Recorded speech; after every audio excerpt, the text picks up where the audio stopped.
the Railroad Museum in Boulder City. And the Rail Explorer's Adventure is a great thing to do when you're here in Las Vegas. Later on in the video, we'll take you inside the train and we'll show you how the people rode it back in the old days. We'll show you the rooms, kitchen, dining, etc. And right now we'll tell you about the Rail Explorer's Adventure. This is a great adventure that you can take in a pedal-powered rail vehicle. The maintenance workers used since the 1850s. This is the way they use to transport crew and materials. And here are the fun rides that you can take here, starting with the Sunrise Roundup. Enjoy riding these vehicles while enjoying your morning coffee. And on the way back from the 8-mile ride, we'll be riding the historic train that you also ride into when you go to the Southwest Ramble. Don't worry, the Rail Explorers are effortless, which means they have powerized motors to make it easier for you. Now let's check out the Southwest Ramble. This is a later in the morning kind of ride, so bring your snacks and drinks. Especially the drinks, maybe water, because it can get really hot. And if you're taking the train ride, you can also stop at one of the casinos along the way. But not really sure about that one. Always ask the train operator. You will be stopping at designated areas to take a break. There are 2 different rides later on in the day. The Desert Sunset Tour is a romantic adventure to ride along the Las Vegas majestic sunset. The weather is a lot cooler and it is a great thing to do with your loved one. And when the night comes down, you can take the Night Lights ride. This is a fun ride because they set up the rail carts with lights. In this ride, you will not take the train back. You will ride back on the new fleet of Explorers. These are very cool because they got custom-made electric motors. That way you can enjoy your ride back with the lights. And during the day, you can also get the option with the Southwest Roundup. This ride is round trip in the Explorers. Then there's the Fireside Starlight, where you can ride the Explorers to go to the rest areas and enjoy the starlights during the night with a drink of choice and the beautiful sky on the desert. Make sure before coming to check the Rail Explorers website for updated info and ticket pricing. But if not, you can always get your tickets here. But it's probably a better idea to get your ticket online in case, it's a high season. Alright, now let's check out the trains from the inside. Once you enter the train, you will be greeted by a nice lady who will tell you all about the train. She was very informative, and at one point she told us that she rode one of these trains. She was telling us some interesting stories about the train. She was amazing, so much knowledge about the train.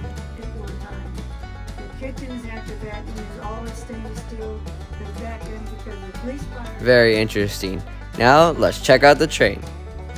Let's check out the main rooms. These were the most private and biggest rooms in the train. You know, like the ones these days for the most fortunate, meaning the ones with the most moolah back in those days. It's a nice room and it looks like it was made for couples riding on this train. It feels cool walking on this train knowing all the history that it has. But I think this train could be a really cool Halloween adventure. What do you guys think? Can this be a pretty cool haunted train? Imagine walking into this room knowing the history of this train and someone just popping out of this bed. Oh no, that's scary, bro.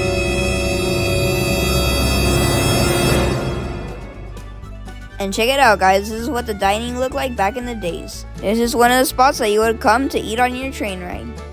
Ooh, maybe we can order something, bro. Ooh, that would be great, man, because I'm feeling kind of hungry. This part of the train sure looks like first class. And now we're going into the smaller rooms of the train. This is not the smallest, but check out the height on this bunk bed. Boy, I know someone at least hit their head once trying to get up from this bed. And this room had a desk for typewriting or working. That room had an entrance to the bathroom, but it was also the communal bathroom. This door is a really tight spot. And this room looks like it was a break room for the workers to come get their coffee or snack. And talking about employees, now we're going to go to the rail that was designated for the people that were working on the train. And the reason we think the other one was a break room is because, as you can see, the color on the inside was green. And the other ones had nice wooden walls. And as you can see, the employees only had bunk beds and other places to rest. Or maybe they were just segregated areas for train riders. And now let's check out the model train displays. And this is the part of the museum where you can see the models of trains that were running in those times. And let us know if we missed anything that you could check out here. And this will be the last part of the train because we need to head out to Hoover Dam. Check out our other video. This part of the train museum was pretty cool. It had a lot of train displays with lots of information on the walls. It almost looked like Legoland, but in the train version. And check this part of the train out. Doesn't it look like Legoland? It has a whole city and town with the train. This was in Boulder City, but there's a lot of things to do around Las Vegas, like Red Rock, Hoover Dam, Lake Las Vegas, and 7 Magic Mountains. Lots of great places to visit when you're in Las Vegas. Check out all those great places with us, because life is beautiful, so come see it with those bros. It was a pretty cool display. Make sure to check it out when you're here in Las Vegas. Yeah, this day was pretty cool, bro. And if you guys like this video and all the info, consider subscribing. It's free and it would tremendously help our channel grow. And before you go, check out these other 2 videos on things to do in Las Vegas. Alright guys, hope you guys enjoyed this video. Dos Bros, We out. Bye bye, brothers. See you next adventure. Doses out.